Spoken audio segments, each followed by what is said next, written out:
1478. Ottoman soldiers enter the Cathedral of St. Nicholas in the Albanian city of Lezhë. They are not here to pray, they are here to dig. They pry open a tomb, pull out a skeleton and tear it apart. Soldiers fight each other for pieces, femurs, ribs, finger bones. They set the bones in silver and gold, wear them around their necks or chains, carry them into battle as talismans. Because the man buried here terrified them so completely that even 10 years dead, they believed his bones could make them braver. His name was Gjerg Kastrioti. The Ottomans called him Skanderbeg, Lord Alexander, after Alexander the Great. For 25 years, he held off the most powerful empire on earth, with an army that never exceeded 15,000 men. Popes called him the athlete of Christ. Voltaire said the Byzantine Empire might have survived if it had produced a leader like him.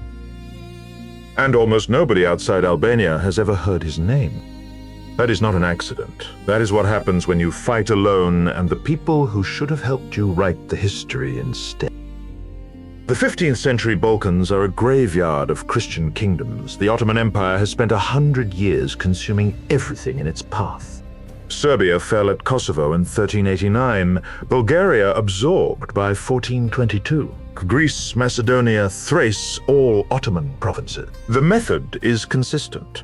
Conquer the territory. Absorb the local nobility through the Devshirme, the blood tax. Christian families in conquered lands surrender their sons to the Sultan. The boys are converted to Islam, trained in Ottoman military schools, and turned into soldiers who fight against the people they were taken from. Take a conquered people's best children, erase their identity, and make them weapons of the empire that destroyed their families.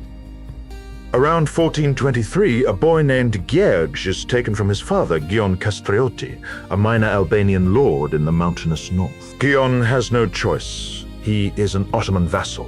His sons are the price of his continued rule. The boy is sent to the Sultan's court at Edirne, converted to Islam, enrolled in the Enderun School, the elite Ottoman military academy that produces the empire's finest commanders. He is given a new name, Skanderbeg, Lord Alexander. He is brilliant, rises fast, wins battles, earns trust. By 1440, he is a Sanjak Bey, a provincial governor, commanding his own forces for the Sultan. For 20 years, he is a loyal Ottoman officer. When Albanian lords rebel in 1432, his relatives summon him home. He ignores the call. He stays with the Sultan. Picture this man, late 30s, Ottoman armor, flawless Turkish, commanding Muslim soldiers in the Sultan's name. Nothing about him is Albanian anymore, not the language he uses in command, not the faith he professes, not the empire he served. The Devshirme worked perfectly, exactly as designed, except it did not. Because somewhere underneath 20 years of Ottoman conditioning, the boy from the mountains was still alive. November 1443, the Battle of Nish. A Christian crusade led by the Hungarian general János Hunyadi smashes into Ottoman forces in Serbia. Skanderbeg is there commanding Ottoman troops against the Crusaders. The Ottomans lose. In the chaos of the retreat, Skanderbeg deserts, takes 300 Albanian soldiers serving in the Ottoman army, and rides hard for home. He reaches the fortress of Kruja on November 28th. His family's ancestral seat now held by an Ottoman garrison. He does not besiege it. He walks through the gate carrying a forged letter from Sultan Murad II, ordering the garrison to surrender command to Skanderbeg. The garrison obeys. By nightfall, Skanderbeg controls the fortress. He tears down the Ottoman banner and raises a red flag with a black double-headed eagle. The flag of Albania. The Ottomans have seen Albanian rebellions before. They have crushed every one. There is no reason to believe this time will be different. But Skanderbeg is not like the lords who came before him. He trained in their schools. He commanded their soldiers. He knows their tactics, their logistics, their decision-making patterns from the inside. And now he is going to turn every piece of it against them. March 1444. Skanderbeg calls a meeting of Albanian lords at the Cathedral of St. Nicholas in Lezhë, the same church where his bones will be dug up 34 years later. Almost every major Albanian chieftain attends the Arianites, the Dukagjinis, the Muzakas, the Thopaias, men who have spent decades fighting each other as much as they have fought the Ottomans. Skanderbeg changes that in a single assembly. They form the League of Lezhë, a military alliance of Albanian princes with Skanderbeg as commander-in-chief. For the first time in Albanian history, there is a unified command. Sultan Murad sends one of his most experienced generals, Ali Pasha, with 25,000 men to crush the rebellion before it spreads. Skanderbeg has roughly 15,000. He chooses his ground on the plain of Torvioll, and he does something the Ottomans do not expect. He positions his main force at the base of a hill in plain sight. Behind the Ottoman army, hidden in a dense tree line, 3,000 Albanian cavalry wait in silence. Ali Pasha sees the Albanian center and sends his full force forward. The lines clash. The Albanians halt, do not push. They are not trying to win. They are keeping Ali Pasha's army facing the wrong direction. Skanderbeg gives the signal. 3,000 horses break from the trees at full gallop. The Ottoman rear ranks hear the thunder before they see it. Men turn around and find a wall of Albanian cavalry already on top of them. The army folds inward. Men in the center are crushed between two forces with nowhere to go. Thousands dead, thousands captured. The survivors flee east in disorder. The first Ottoman attempt to reclaim Albania is a catastrophe. But it is what comes next that makes Skanderbeg unlike anything the Ottomans have ever faced. Over the next 6 years, the Ottomans send army after army into Albania. Skanderbeg beats them all. He does not fight like a European commander. He fights like the mountains fight. Guerrilla raids in narrow passes, night attacks or supply columns, hit and vanish before the Ottoman response can form. Ottoman armies march in, take casualties from forces they cannot see, starve when their supply lines are cut, and eventually march out again with fewer men than they brought. By 1450, Sultan Murad has had enough. He assembles 100,000 men and marches on Kruja himself. 100,000 against a garrison of a few thousand. Skanderbeg does not stay inside the walls. He leaves his trusted Lieutenant Vrana Conti in command of the garrison with orders to hold at any cost. Then he takes 8,000 men into the mountain. The Ottomans breach the walls with cannon fire. Murad orders his troops through the gap. The garrison throws them back and repairs the breach while the fighting is still happening. And every night Skanderbeg raids the Ottoman camp. Dusk attacks. Dawn ambushes, supply convoys intercepted and burned, scouting parties destroyed in the mountain passes. His shield comes back so battered after one raid that its shape is unrecognizable. He goes out again the next night.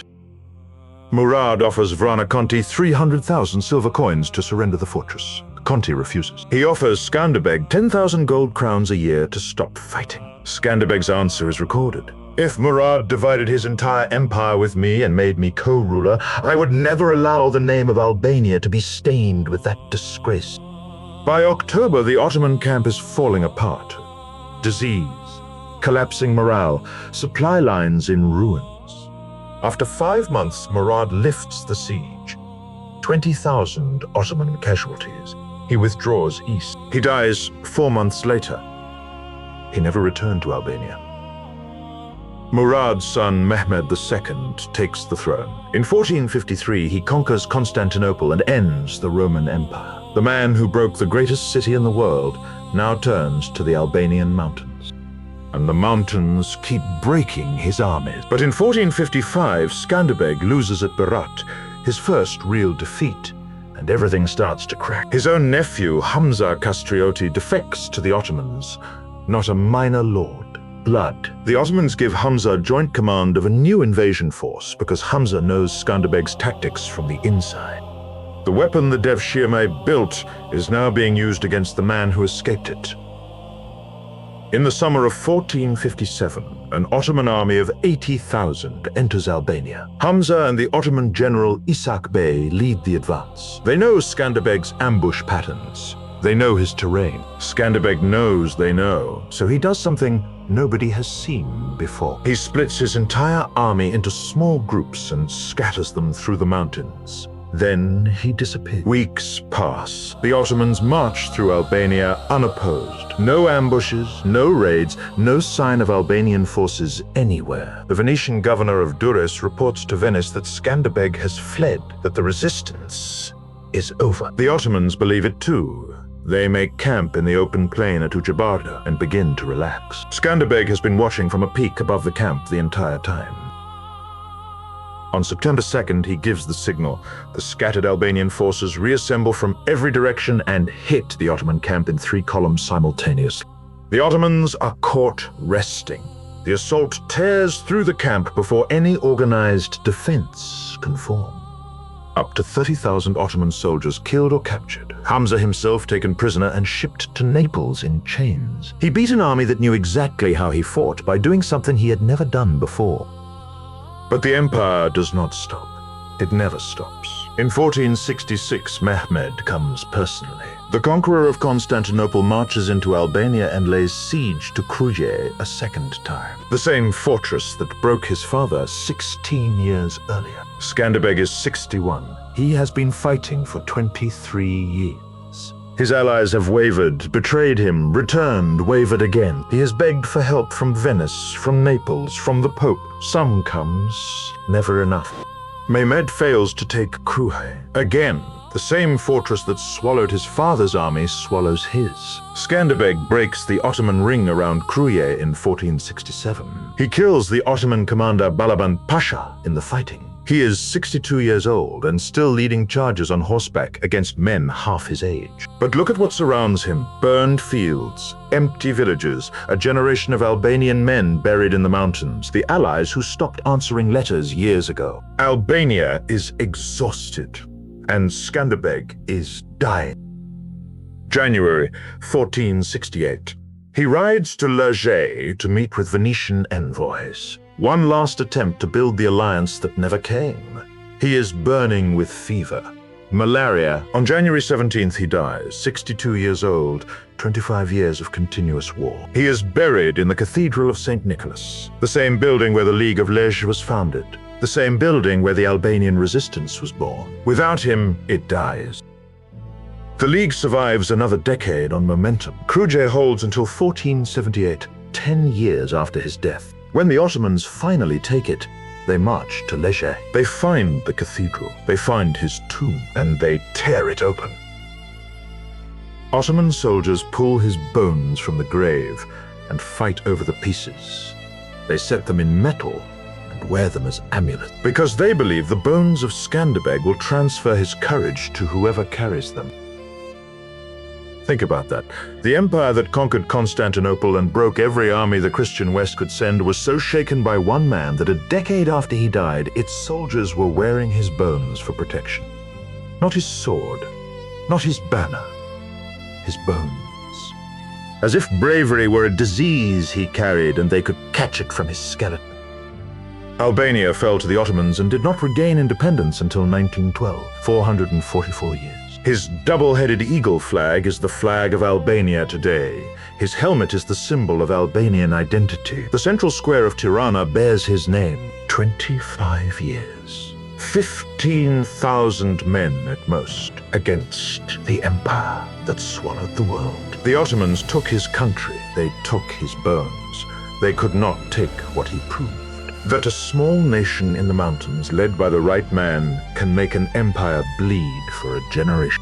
The Ottoman Empire's worst mistake was a boy they took from the mountains and trained to be one of them. He learned everything they could teach. Then he went home and used it to fight them for the rest of his life. Skanderbeg, the Dragon of Albania, Ash and Iron. Subscribe on YouTube and follow on Facebook.